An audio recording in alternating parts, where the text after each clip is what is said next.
Good morning din sa inyo. Sir, bati po kayo sa ating mga mamayang Pilipino, sir.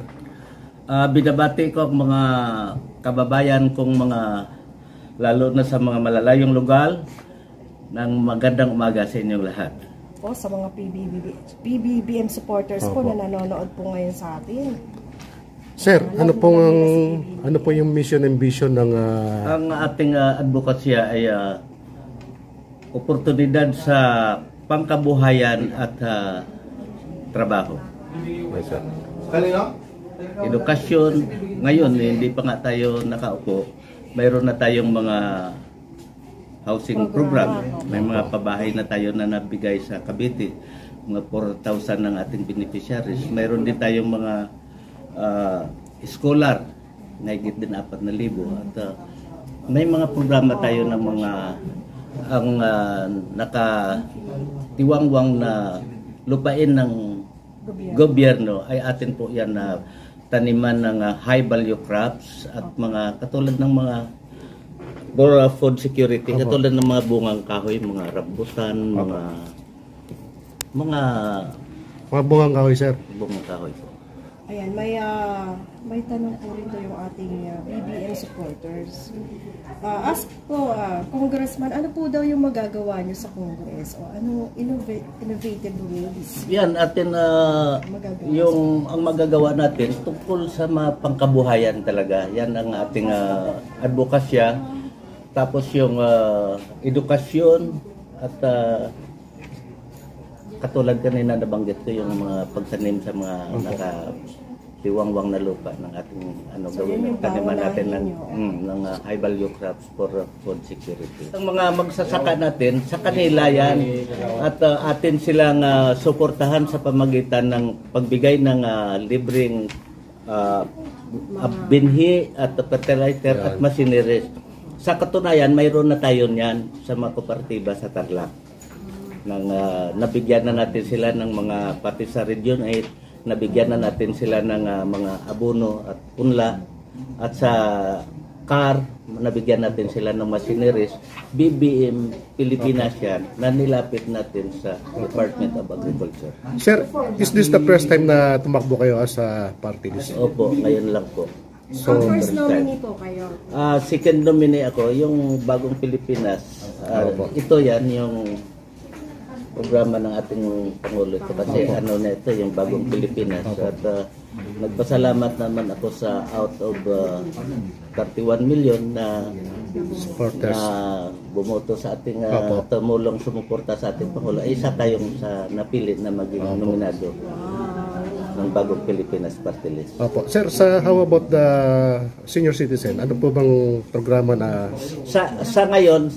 Sa totoo lang, may programa na ako sa senior citizen na tuwing birthday nila, nagbibigay ako ng cake, tapos may kunting halaga na kung may marami akong pera, 1,000 kung konti, 500, lahat sila. Tapos mayroon akong Zumba sa tuwing Friday afternoon sa mga senior citizen doon sa Pampanga. Dahil sabi ko, dyan lang kayo sa bahay nyo. At puro lang inom ng maintenance at magsaya tayo, mag-exercise tayo. Kaya natuwa ang mga anak nila dahil nakita nila ang kanilang malula, mga nagsasaya, nakakalakad na at pang rin ng kalusugan. Okay. Sige po, sir, mensahe na po sa ating mga sambayan ng Pilipino. Nandito po ako at naway inyong suportahan ang ating party list na Bagong Pilipinas 146 at ito gagampanan ko yung aking mga tungkulin dahil sa ngayon at nakipag-ugnayan pa rin tayo sa mga programa ng magandang programa ng gobyerno para ipaabot natin sa mga kapwa natin, lalo na sa mga mahirap. Okay. Salamat po. Maraming salamat. Magandang sinusuportahan niya ang ating Pangulo. Ayan, maraming salamat po, Congressman Ariel Defensor Gumban. Thank you so much. Mabuhay po ang party list Bagong Pilipinas. Thank you so much. Ito niya yan, sabi niya si na lang, si Bayaw ko na lang, si Martin. Ito na lang. siya po ang Si attorney, under secretary. secretary ng DIY. Tapos kayo po ang second nominee. Si Sir Marlon ang sir. Ako dapat ang first nominee na in-endorse nila Pascual. Kaso nakiusap lang kay Mabsay si Yosik Bayan. Nasa inyo naman pong uri. Wow, galing. Nakakatuwa naman. Ang aming leader nung halalan, ang ating lang mismo, 4.7 million. Wow, sa'yo lang talaga. Tapos nadagdagan, pagdating ng halalan, kulang-kulang sila yung million. Kaya nang manalo si BBM, una kami pinatawa. Sa yan, mapupunta rin yan kay Ma'am Mar. Kahit mga nasa 1 million talaga yun. Kahit mga 1 million lang kayo mo.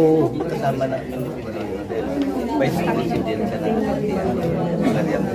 Tita ko yun. Talagang deserve niya na makaupo naman ngayon. Para marami tayong matulungan. Marami na rin sila in-offer sa akin. Bukuan sa gobyerno. Pero,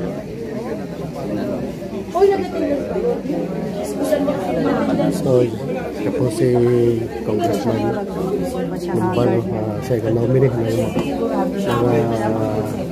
Bagong Pilipinas Party List. Sa Tayuman, Mayora. Mga burger enterprises. Si Ma'am Lani na nakarating siya dito at Bernardo. Yung campaign manager mo, ma'am, meron akong suggestion. Share nyo doon sa mga kagawad. Okay na ito.